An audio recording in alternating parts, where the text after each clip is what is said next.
going to talk about the principle energy management is time management, but today we're actually going to break it down. And I'll have to tell you that an epiphany came to me the other day that if you will allow it to, business will take all of your time and all of your energy. And at the end of the week, you'll be exhausted. And so you'll work from Monday to Friday, and then you'll have to recover Saturday, and then you might have some energy on Sunday to get back to work Monday through Friday to recover Saturday, if you allow business to do that. But if you actually are intentional and you have boundaries and you prioritize the things that bring light into your life, I'm going to tell you here that you have more time than you think. In fact, I did the math and I wrote up a list of everything that brings light in my life.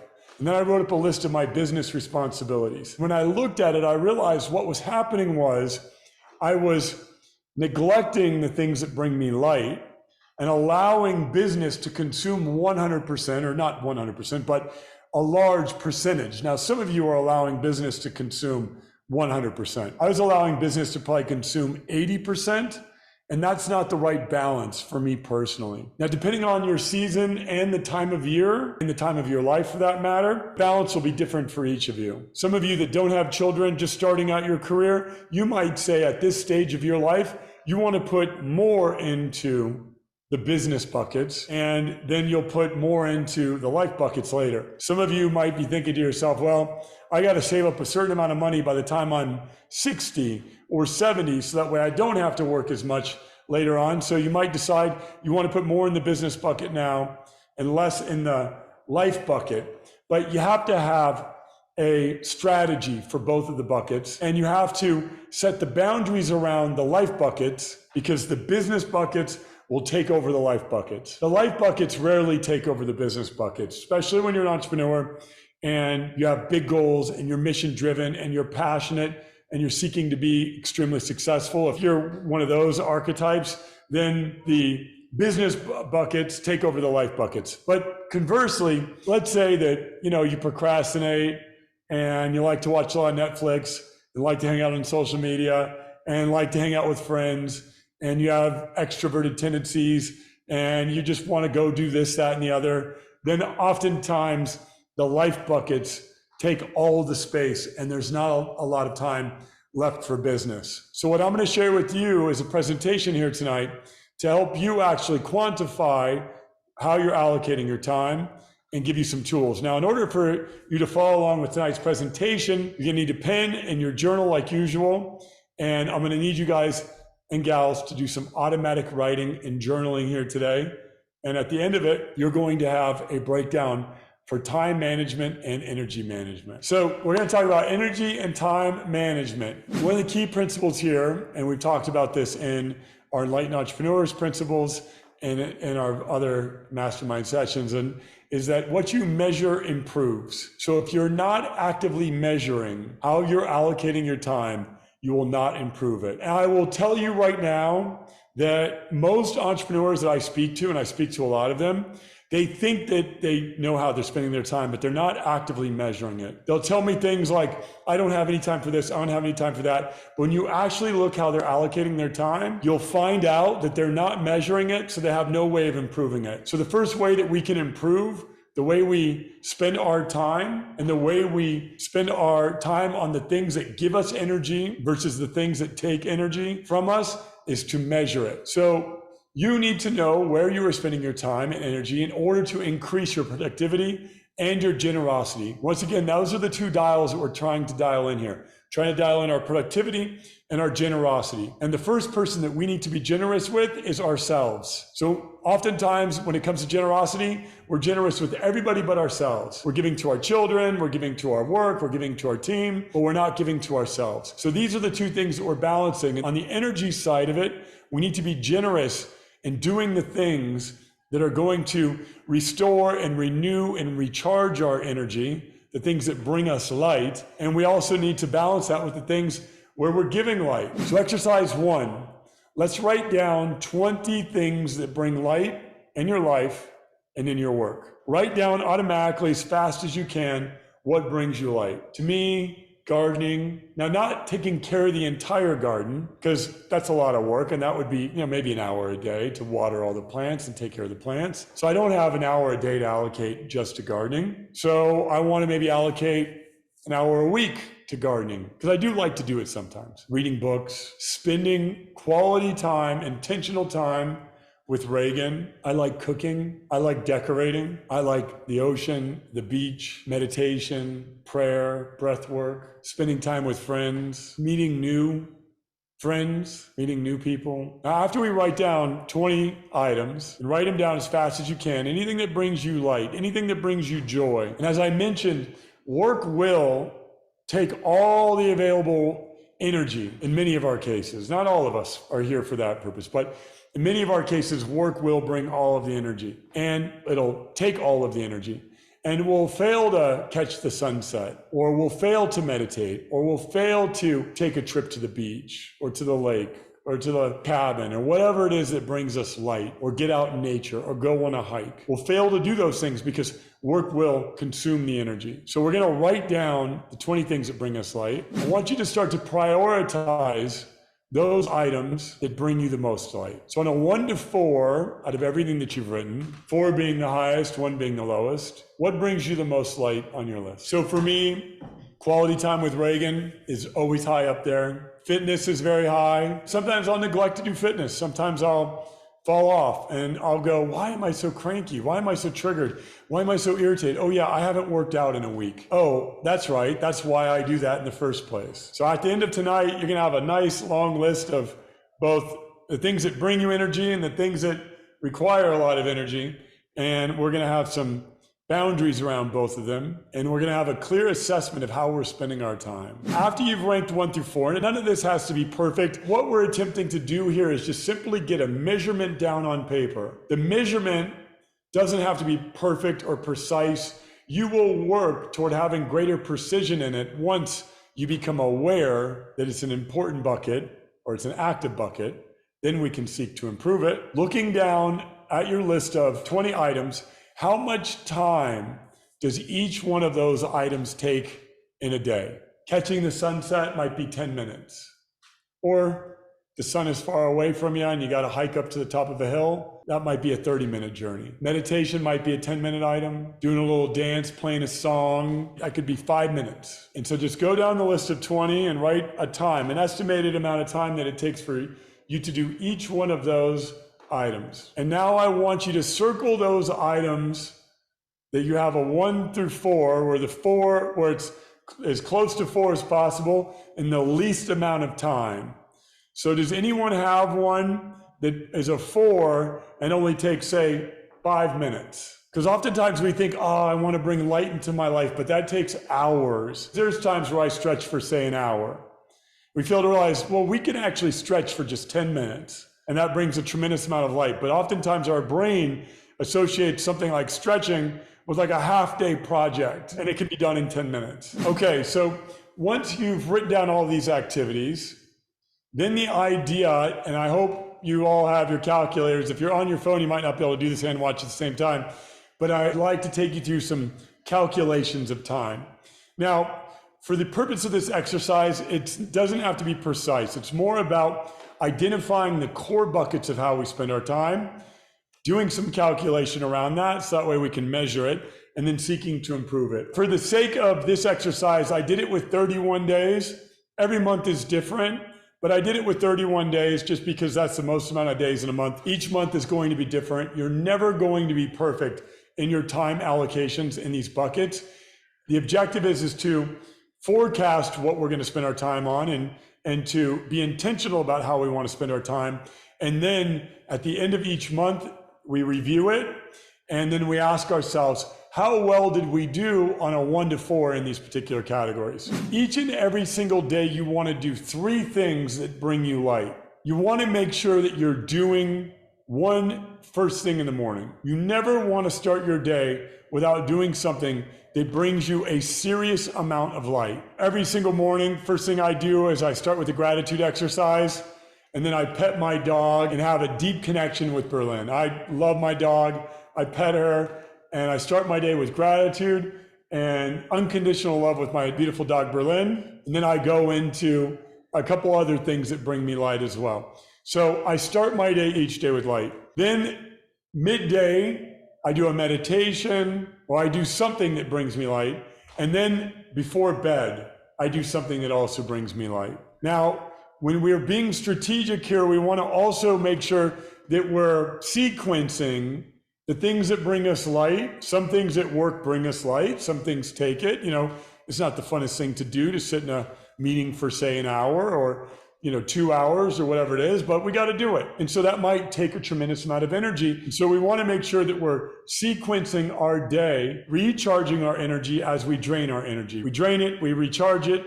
Well, first we charge it, then we drain it, then we charge it, then we drain it, then we charge it, then we drain it, and we leave it charged. If you sequence your energy and your time throughout the day in such a way that you end it charged, you'll wake up the next day and you'll be charged and on fire. But if you are constantly doing things that are draining your energy all day long and you end your day drained, guess how you're going to start your day the next day?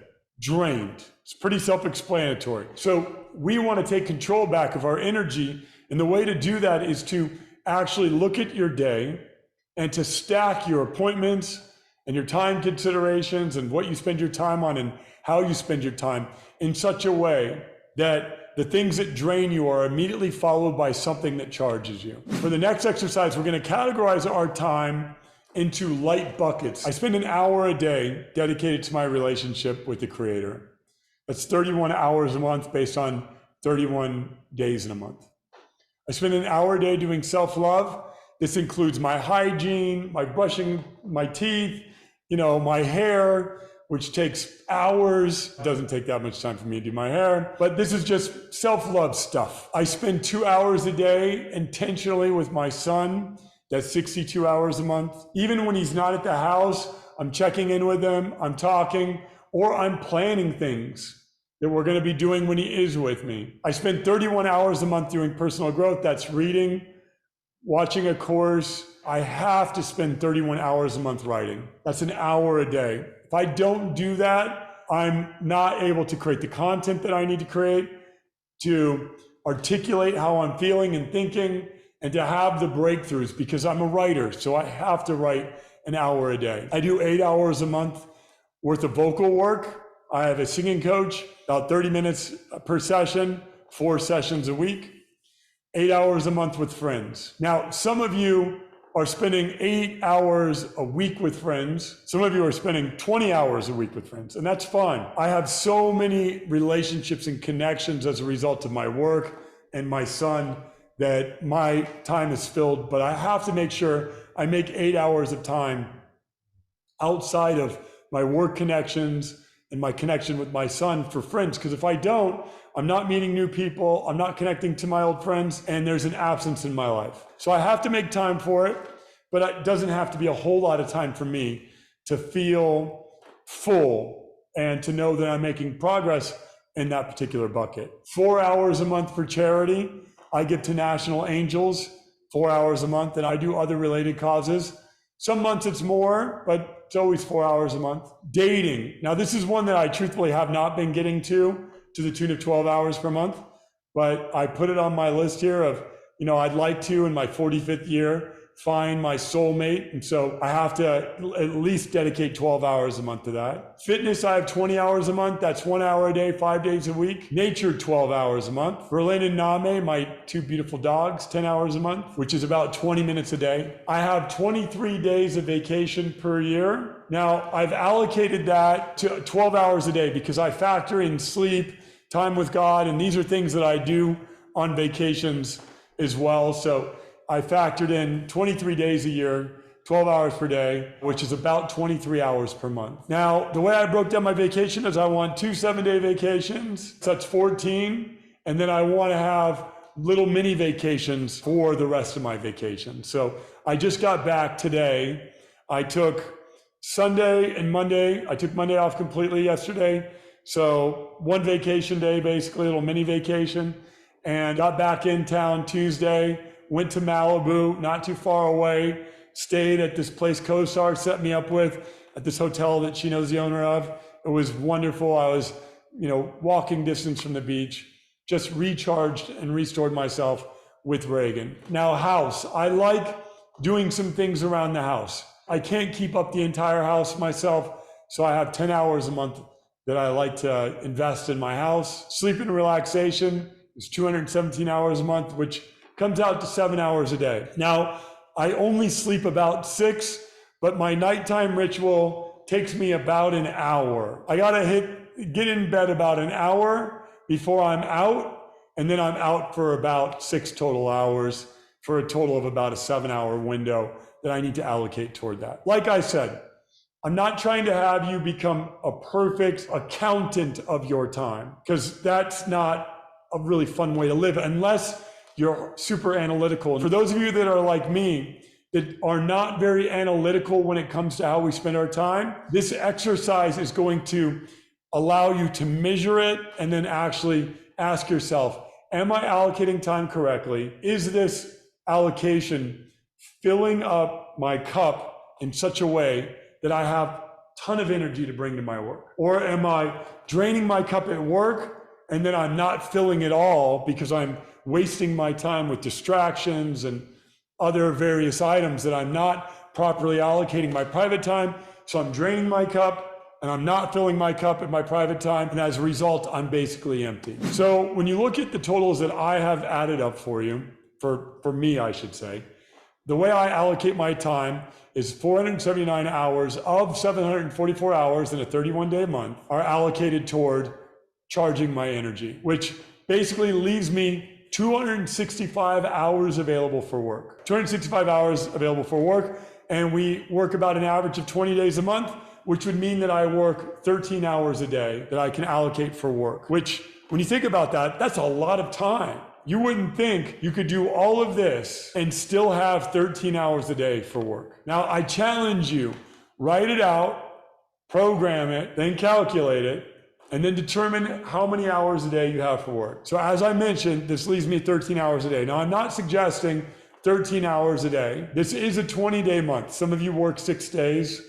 a week, which would bring this down to around 11 hours a day. Now, one of the reflections here is having everything programmed out to this nth degree as I did isn't going to give you a lot of space for spontaneity and serendipity. If you're completely programmed out, if you have, I got 2 hours a day with Reagan, 20 minutes a day with Berlin, 10 minutes a day in the house, 1 hour a day in fitness, 1 hour a day in hygiene and so forth, if you have it all programmed out, there's no space there. So we don't necessarily want to occupy all 13 hours that are available for work with work. Another part of this journey is we can ask ourselves a question of, in our personal buckets, what things can we stack? So for example, I could stack nature, I can stack fitness, and I could stack pets, and I can even stack some of the time with Reagan. So I can say, Reagan, let's go on a hike or go out into nature. Let's do a little physical fitness. Let's bring the pets. And I can do 4 things in that scenario that bring me light simultaneously. And so oftentimes the first strategy is to be very linear and bucket it all. And then we ask ourselves, how can I stack these things? Because some weeks you might not be able to do it all. And this is where our creativity comes in. And and knowing that nature, fitness, my time with Berlin, and my time with Reagan are very important to me, I can do all 4 of those things in an hour, let's say, or an hour and a half, versus requiring, an hour for each of those subjects. So I hope that brings some level of awareness to you as to how you can get some time back and be creative with how you're utilizing your time and still checking all the boxes that you want to check in life. Now I want to show you my work buckets. Now, once again, this is the ideal month for me. Every month is going to be different, but at the end of each month, I can look at it and say,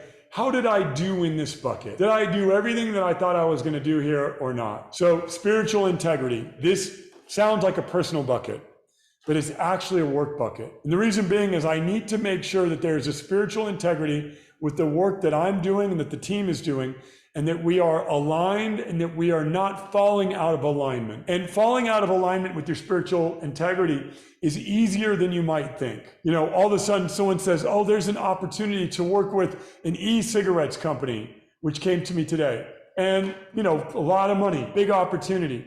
And I thought to myself, I don't think that's in alignment with my spiritual integrity. And so evaluating the work that you're doing, making sure that the work that you're doing is in alignment with your spiritual integrity, and spending time on spiritual integrity, training your team and so forth, that's an important bucket for me. And so I put this in the work buckets because I want to make sure that the work that I do and the culture that we create here is always in alignment with my personal spiritual integrity. So I always love working here. Number 2, CEO contemplation. I want to spend 1 hour a day in contemplation. Culture, 4 hours a month.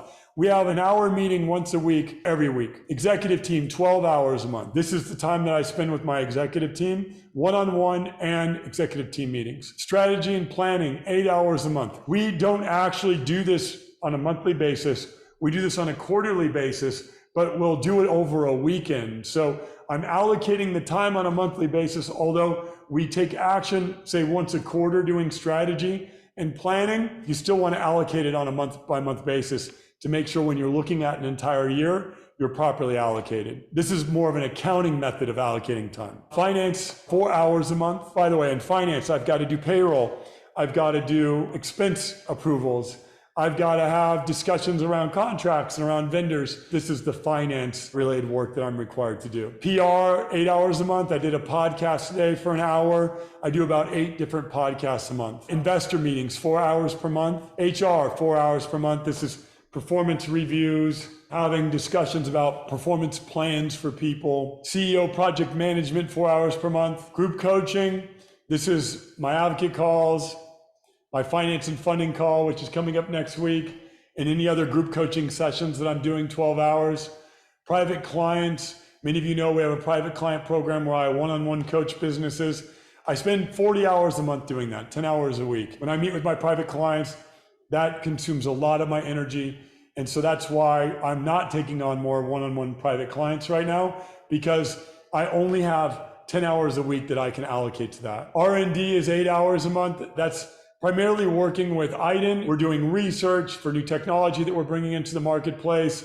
We're constantly evaluating different research and deep diving into R&D. I'm spending about 15 hours on social media. That includes the filming that I do for social media.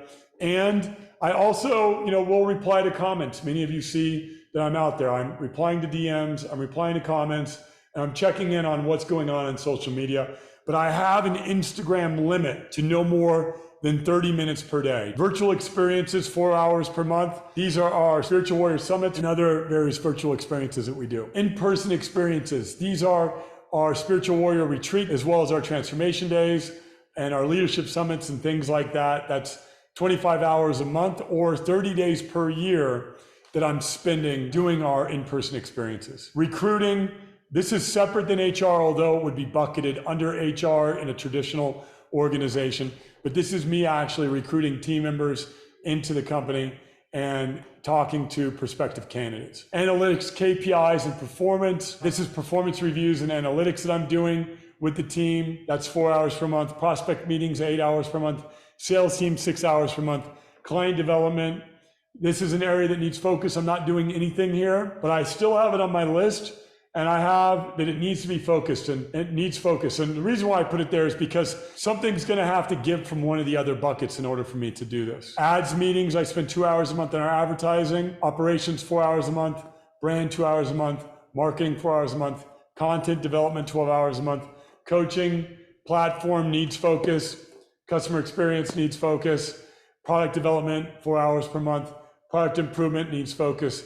Biz development needs focus. Cause marketing needs focus. These are some of the areas that I've targeted that I'd like to allocate time personally. And I have needs focus here because what that tells me is I'm not putting enough time in this bucket or any time in the bucket on a month basis. And so I need to take time from some of the other buckets and put it over there. And I need to delegate to other people some of the buckets.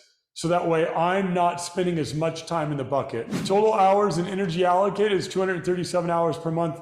out of the 265 available for work, which means that the allocation that I just showed you has me working 60 hours per week. So I know many of you were hoping I was going to say that I work 100 hours a week and I work more than Elon Musk. I don't buy that idea that you should work yourself to the ground and that you should work 18 hours a day, 6-7 days a week. I don't buy it. I believe that you should allocate an equal amount of time to filling up your cup as you do to giving energy to others. And that the perfect balance is about 12 hours of work and 12 hours of filling up your cup. So that's what I have allocated here. Total business plus personal of about 716 hours per month, or 23 hours a day, which gives me about 1 hour per day of unexpected, but it's about 12 hours worth of work and 12 hours worth of light generating activities. I give this formula to you and this breakdown to you for you to go do your own time allocation and for you to break down your own time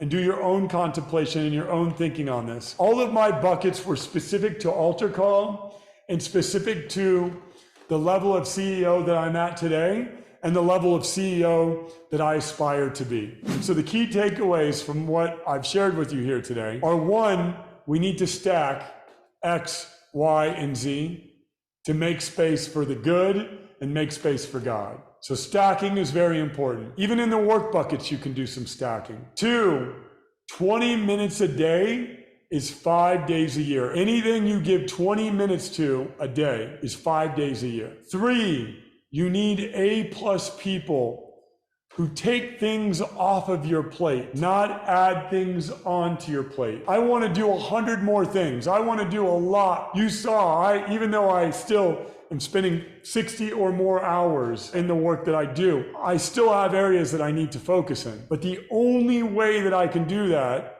is not trying to work harder. It's getting people to do the work that are in the buckets that I'm doing right now. Number two is you need to take X plus Y plus Z, as I said, off your plate all together so that you could focus in A, B, and C. Now, I'm intentional in the use of the alphabet there.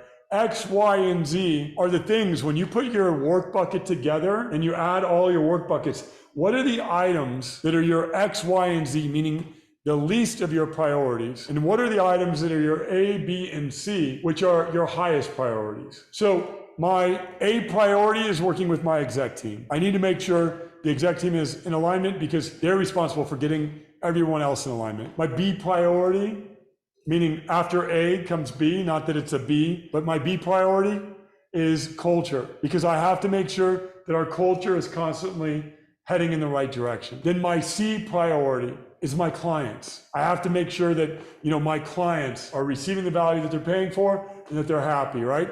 And then the list goes down and so forth. So once you prioritize and you highlight what are your A, B, C, D, E, F, G, H, I, J, and you can only have one. I know a lot of you want to say, this is an A priority, that's an A priority, this is an A priority, that's an A priority. Just one A priority. What's your first priority, second priority, third priority? And when you list them all out, you'll find that I got to focus on this first, this second, this third. And then the secret is to get other people to do the things that are lower priorities, or get them to do the things that are higher priority so you can go develop the lower priority. And the last key takeaway from today's training session is that we must do 3 light activities per day, no matter what, without fail, each and every single day. 3 light activities. And we have to be intentional with it. I see my son when he's with me like he is today, I'm going to be with him a lot today, but it's being intentional, saying, hey, let's set aside some time for me and you to intentionally do something that's going to generate light for the both of us. That's today's training. I hope you've gotten some value out of it. And now I hope there's a whole lot of questions in how we calculate our time, how we allocate our time, so that way you can do your homework for this session, which is to break down your time, do your own personal calculations, have your own epiphanies about where you're spending your time, measure your time, and then start the process of improving it.